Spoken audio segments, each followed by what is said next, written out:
All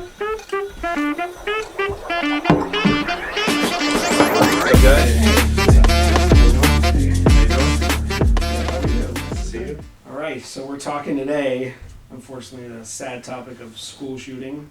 Nothing new, but what we're talking about today is the story of Ethan Crumbley, who was the Michigan school shooter from 2021. And the main issue with this topic is that just now his two parents, his mother and father, are going to be separately charged in conjunction with his school shooting. And this is new. This has never happened. Usually it's only the shooter, right? Our laws are set up that if you do the act, you get punished. They're not really set up where someone else is liable for what you did outside of certain circumstances. Yeah. I mean, let's jump into it. What are your thoughts? So if we look at Ethan, that's the school shooter. I believe he was 15 years old at the time, high school student, and he, in a nutshell, shows up to school one day, sometime after lunch, goes in the bathroom with his backpack, comes back out. Apparently he had a handgun in there, and he starts methodically walking through the hallways and classrooms and taking aim and firing it at his classmates. This was all caught on school CCTV. Right. Yeah. Right. All right. So number one, where did he get the gun from? Well, I believe that was purchased by his parents as a Christmas gift. And I think what makes this a particular situation where really outraged the public, because it kept on happening again and again, is when parents provide the guns to their kids, especially minors, do not provide proper supervision, allow them unsupervised access to these guns and to the ammunition, and then in this particular situation, completely either ignoring their son's issues, whatever there may be, and then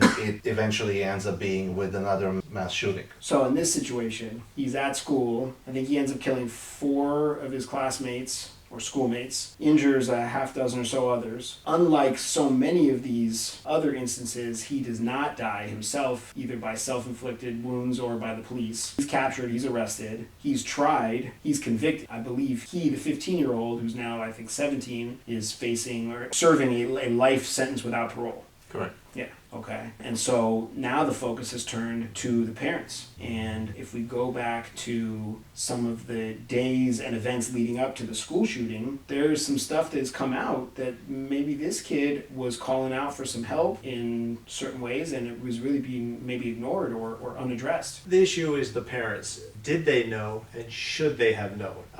You can make the argument if your child is under the age of 18, as a responsible parent, you should know what they're up to. Do you guys agree? I agree. I agree. And I think that's exactly what it is that especially when it comes to guns, when it comes to firearms and the ability of those kids, especially if there are issues that the parents are aware of, that can eventually snowball into a mass shooting or any kind of criminal event. I think definitely the parents have an obligation to supervise their kids and make sure that they're getting the help that they need. We have teenagers, okay? You're almost there, not quite, but we have teenagers. We have high schoolers. I get it. There's a certain level of autonomy that they have. There's a certain level of privacy that they demand, right? And we get it. They're transitioning from children into adults. There's a certain amount of all of this that they need, and they need to do some of this stuff on their own. But you as a parent, at least from my perspective, you have to have some kind of understanding of who your kid is and what are some of the things that they are doing, right? It always amazes me when you have these parents of these awful children, and I'm not even talking about school shooters, I'm talking about bullies and hazing and all that sort of stuff, and it's just like, you tell me you have no idea about this? Like, this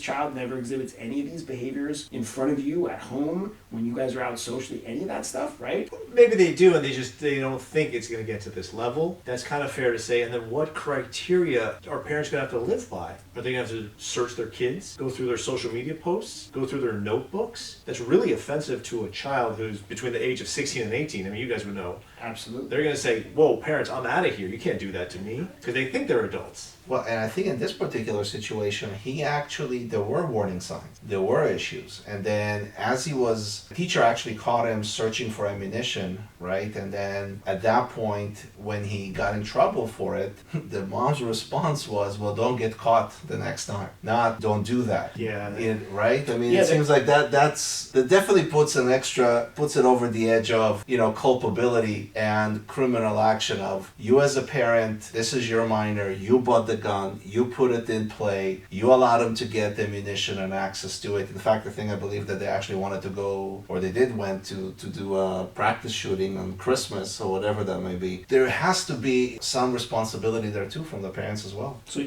you mentioned the mom. There was like text messages they showed Right. like at his trial or whatever that between the mom and Ethan, the 15-year-old, when the school called the parents about one of these instances, and her response to him or her message to him was kind of, don't get caught next time, like Right. totally not taking it seriously. And I think that's what outraged everybody in this particular case, is that those emails. Not, don't, what's going on, don't do that, that's not the right way to do it, that's not responsible on your behalf to, this is not the way to do it, and reprimand them. She goes the other way completely, is like, don't get caught. It's somehow it's all okay, everything that he's been doing. But isn't it a quantum leap to say just because she sent that text message and now he does a mass shooting, right? That might not be fair for a responsible gun owner. Yes, their kid is searching for ammunition at school, which seems awkward but isn't against the law per se. And why would that then put her on notice that, hey, your son might be the next mass shooter? There's thousands of kids every day across America, probably all countries, whose parents get called home. Your kid did something at school they shouldn't have been doing. Even like potentially violent stuff, like fighting and brandishing a weapon, right? We've heard all these sort of kids will have like a knife or something in their backpack, and I just want to show it to someone, whether that's accurate or not, whatever. And it's like there's thousands of these instances all across the country, and you're right, it is kind of, most of them, all of them don't end up in school shootings, right? So you're right, like maybe the parents just didn't see it as egregious, okay? But we have the bullet, looking for the bullets, the ammunition. What about the drawing? There was this drawing that the kid did either the day of the shooting or the day before the shooting, like drawing about a bloody massacre at school, right? And they called the parents about that as well too. That to me is the most culpable against the parents. The school called my wife and I and said, hey, your son has these drawings. I'd immediately go to the school and I would take him out and talk to him. Apparently here, they just told the school, don't worry, we'll get him counseling. And they left him at school. When you add up all these dots, it seems like they didn't act like reasonable parents should. All right, let me throw another wrinkle into this real quick, because we're going to get to the parents and their culpability in a second. Where's the school's responsibility in all of this? You've got this kid. He's got to be on your radar now. You've had a number of instances with him. And I can't imagine this is the first time this kid's come up on the school radar. He's probably had some other run-ins with teachers or classmates or something. But speculation. But even just these two, where's the school's culpability here? I feel like if this happens at my kids' schools, local police is notified, right? This kid's searching for ammunition. And I understand this is Michigan, we're in California, but this kid's at school, he's a minor, he's searching for ammunition during school. Yeah, maybe he's an avid hunter with his dad on the weekends or whatever it is, but how are you not bringing in the authority? How are you not notifying the authorities? Hey, we've got this kid, we notified the parents, but put this kid on your radar. And maybe the police department's like, oh, we know this kid. Whether it's the school or whether it's the parents, the culpability of looking beyond just the perpetrator and seeing, just like crime, there's aiding and abetting, right? People who not necessarily involved in the crime but help the perpetrator, right, to either obtain weapons or get the car, or whatever that may be, the alarm or the schematics, right? So you have aiding and abetting, which is basically the idea is you're not necessarily involved in the crime, but you help the perpetrator. And I think this is gonna continue to grow as these cases happen, where you start looking and say, look, whether it's the school, whether it's the store that sold the ammunition, whether it's the parents, at some point, and I think it's a again, personal opinion, I think it's a worthwhile exercise to start looking, hey, if we're going to sell guns to minors, if we're going to allow minors to have access to weapons, I think everybody has to also be responsible. And, whether it's the school, whether it's the police, whether it's the gun shop owner, whoever that may be, the parents, that those are used responsibly. You mentioned the gun, so the reports are the dad took him to buy this gun like a week before. And it's not just a gun. He bought him a Sig Sauer 9mm. I mean, we're talking like police and FBI, carry this type of weapon. And so this is, to me, and again, I'm not a gun person. I don't own guns, but this seems like a very strange purchase. This isn't a pellet gun or a BB gun or even a hunting rifle you might pick up at your local sporting goods store. This is a serious weapon, and this is a 15-year-old kid. And what are we doing here? right? Why are we buying this kid this kind of gun and not maintaining possession? I mean, how does this kid even get a hold of this? Yeah, that lends to the other topic of just gun safety. Each state has their own requirements, which I think should be changed. Maybe there should be a federal regulation on, hey, if you want to be a responsible gun owner, fine, buy the gun, store it safely. And look, these mass shootings have been happening throughout our history. Like, something needs to be done about it. And I agree with you. I think this is what needs to be done. You need to start pulling in parents. Maybe the person who sold him the gun. Maybe the school. As soon as other people might be on the hook, they're going to care. All right, so we're talking about pulling in the parents. So let's look at these parents, right? Because now they are being criminally charged. They're both standing trial. They've been charged individually. They're going to have separate trials. I think one starts now, Today, right? and the other one starts in March. I think it was their choice to be tried separately, right? They didn't want to be tried together. But this is serious. This isn't just somebody blowing smoke. These parents are on trial for issues related to their son's school shooting. He's serving life without parole. The dad bought the gun. The parents clearly had some idea that stuff was happening at school. Is this just parents that weren't awake enough or paying enough attention? Or are these parents like actually culpable parties in this whole thing? I think that's where the law is these cases are gonna keep on expanding, is that they're gonna look at, like you said, the dots. How many more of these instances from I did not know anything that was going on, to I knew a little bit, to I knew that, my son or my daughter had some issues, to I went and actively bought a gun that maybe I did not store the gun properly, to, so it's gonna keep on looking into, how many of these instances removed from the perpetrator that this happened. And I think the more that in this particular case, I think what really enraged people is some of the parents' responses to issues that were raised by the school, whether it's his behavior, the fact that he got caught looking for ammunition, and the mom's response was, well, don't get caught, right? Not reprimanding him as she should have. And I think as we look into more of these instances, as many more as these situations have instances where the parents could have jumped in and intervened and they haven't, probably that's where we're going to start looking for more culpability. You again bring up a good point with the mom after they found out that he was looking for ammunition. And I kind of see this as, okay, all of our kids in some capacity have been given something that requires an extra level of care.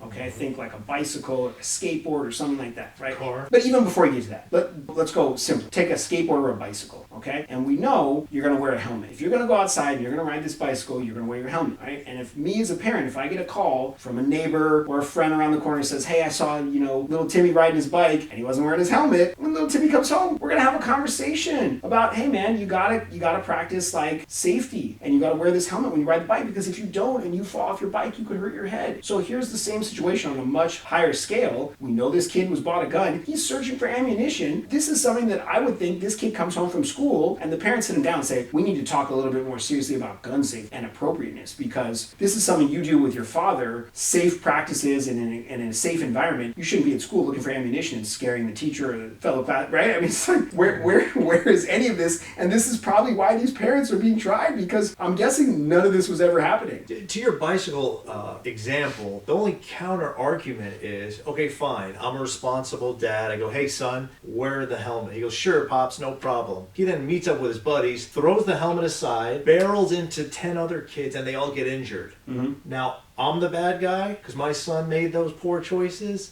Now I am going to be charged with involuntary manslaughter if one of those kids dies because my son made the wrong decisions. I think a lot of parents might be worried about that. And you're right. And that's probably why this has never happened before, where the parents have been charged. So I think there's probably, maybe it's an overzealous DA, or maybe there's pressure from the legislator, but it's like they want to make an example, I think, of these parents. And I think they must have, even more than we know, that'll probably come out at their trial, more facts supporting this decision to try them, because like you said, right, that's a pretty big leap. And does it open the floodgates? Are parents now going to start being criminally charged, arrested and charged for all sorts of things?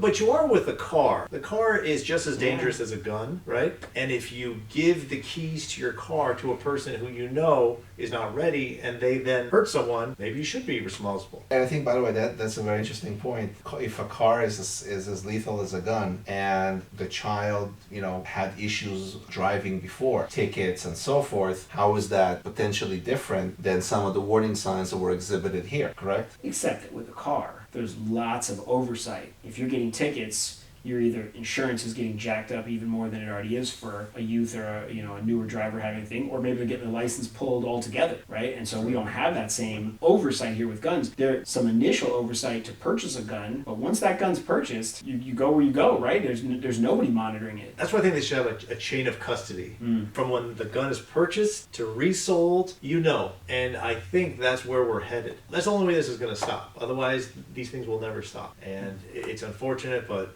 By the way, isn't it amazing that also one of the things, after he got convicted, he actually felt empathy, right, or sympathy for his parents, and he went out and said, hey, my parents didn't know which ones, really brings out the point that he was not mentally insane. He can actually feel something, and he has some understanding of what he did and what those actions, have on his parent. And then at the same time, and I don't know if it's because he got treatment or not while he's awaiting trial, and his sentencing, but let's say if he did, right, doesn't that show then, had they actually jumped on this, when they would have, prior to the situation, have they've given him the help and listened to his cries, that maybe he would have felt that same empathy for all the victims and all the people that he affected. He said that my parents had no idea about my plan. I don't buy it. I'm sorry.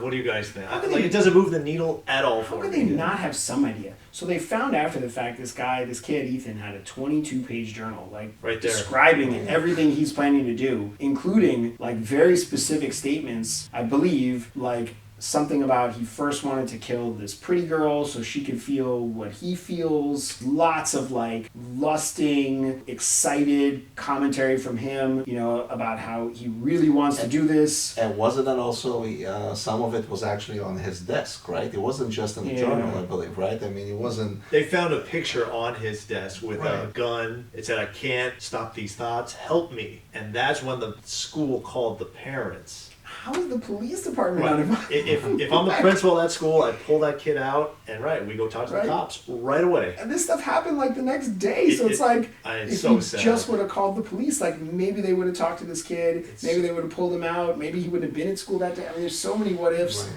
It's sad, right? Four kids lost their life. There was one kid, a football player, that apparently he died on the way to the hospital, but he tried to apparently disarm Ethan Crumbley, which was pretty heroic. Admirable, absolutely. But just sad, and it's sad that we grew up in this era, right? I mean, Columbine, right, was the first one for all of us, and I was in college. You were probably a little bit past college. You were maybe a little before college, but that was. We were watching that on the news and kids streaming out the school. This is terrifying stuff, right? Terrifying stuff. Even for the kids that didn't get shot, seeing this happen, hearing it happen, being in the school, and we're still dealing with it.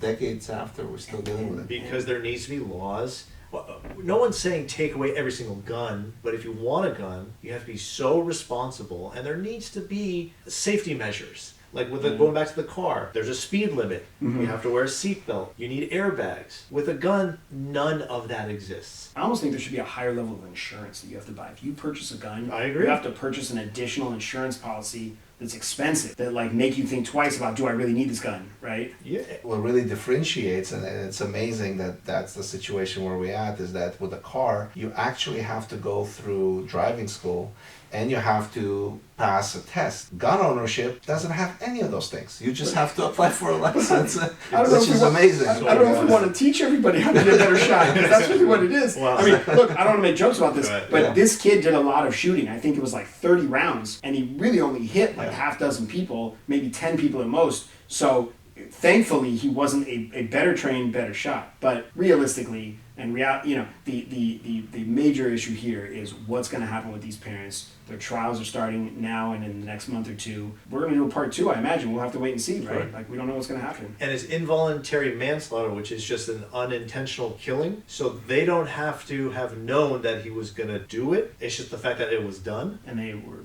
compliant or complicit in some part, Right. Yeah, well, correct. I guess we'll see. We'll see. Right? We'll see. Cool, guys. All right.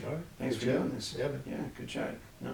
Belichick? Yes. Where's he going? I'm saying it's so hard to make a joke here or something on a subject like this. I know, it's hard to transition to what do you think about the Lakers and the Clippers? So we're completely heartless. I know. Yeah, I just killed it. It's hard to. All right, a lot for lunch.